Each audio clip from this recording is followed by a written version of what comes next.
Hello, good morning, everyone. My name is Iqbal. I'm an assistant professor from Faculty of Nursing, Universitas Pajajaran. It is our honor to present our study on this uh, prestigious conference. The topic of our study is high satisfaction among university nursing students on a virtual nursing skill simulation learning method. As we know that the global pandemic of COVID-19 has been affecting many countries in this world. From this map, we can see that so many countries with a red color, which means there are so many cases on that countries. And then based on the data from WHO, the confirmed cases of COVID-19 get increased and increased and increased by May 2020. So, and also it includes all continents in this world. And so therefore, how about the impact of the pandemic on education? Based on the data and also from the earlier studies, the COVID-19 pandemic has been affecting many aspects, including education. It happens maybe because of the global policy among many countries, which calls school closure. And they do this to prevent the spreading of the disease. And in 2003, as we know, there was also a SARS epidemic.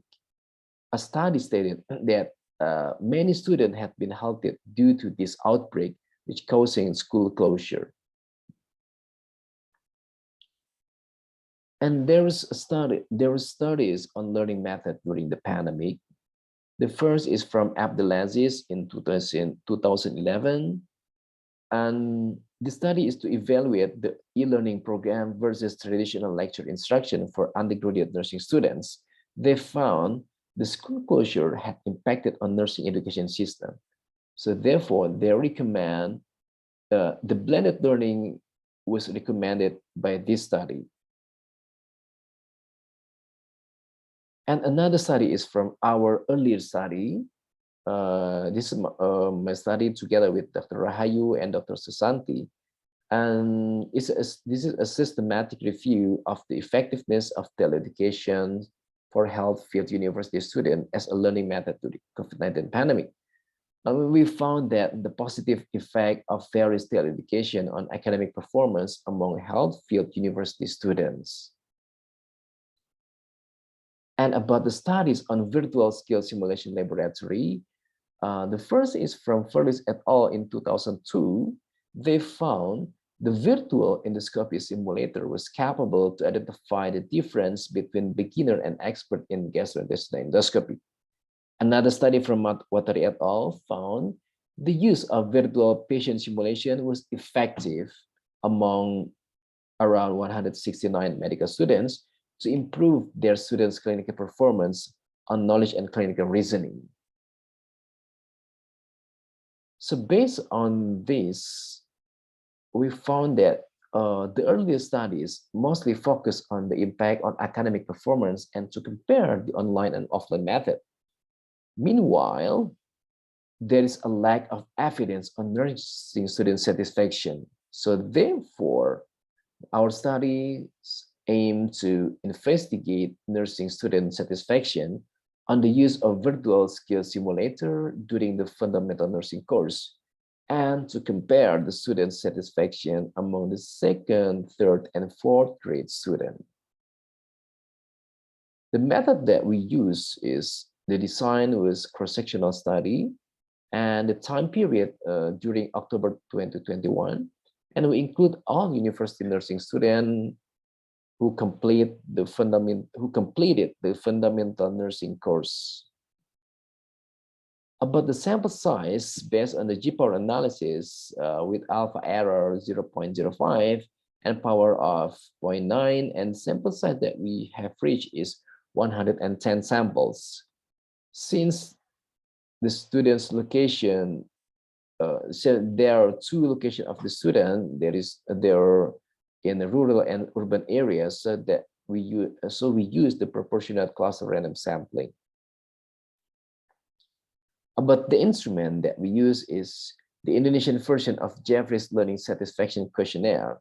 We have done a pilot test with 30 nursing students, and we got the Kornba alpha of 0.76, which is a good reliability test. This is the simulator that we've provided on this method. After the student log in into the system, they will need to complete several steps, start from reading the material and self-evaluation. We apologize, this simulator is in Bahasa Indonesia. And the data analysis that we use is the first descriptive analysis to describe the characteristic of the participants, and then the Kolmogorov-Smirnov to determine about the normality of the data, which is normal or not. And we do a t-test to compare the mean score of satisfaction level between second, third, and fourth grade students. Since the third and fourth grade students, since the third grade student are very few, so therefore we merge the third and fourth group of students. So therefore there are only two group of students. There is second grade of student, and the second group is the third and the fourth group, the third and the fourth grade students. So therefore we use the t-test. The IRB approval that we have obtained is from Komite Etik Universitas Pajajaran with number of 7, with this number. About the result, we have found the characteristic of the participants is among 110 samples. The mean age of them is about 19.5, and most of them are female, about above 90%. And according to the grades, mostly they are on the second grade. There is about 80.9%. The rest are on the third and fourth grade.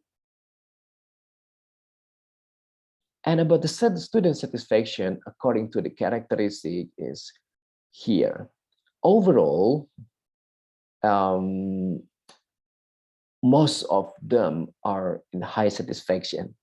And based on age here, we found that the behavior is not significant, so they are not too different between low and high satisfaction about the age. And about the gender or the sex differentiation, also not significance between male and female among high and low satisfaction group.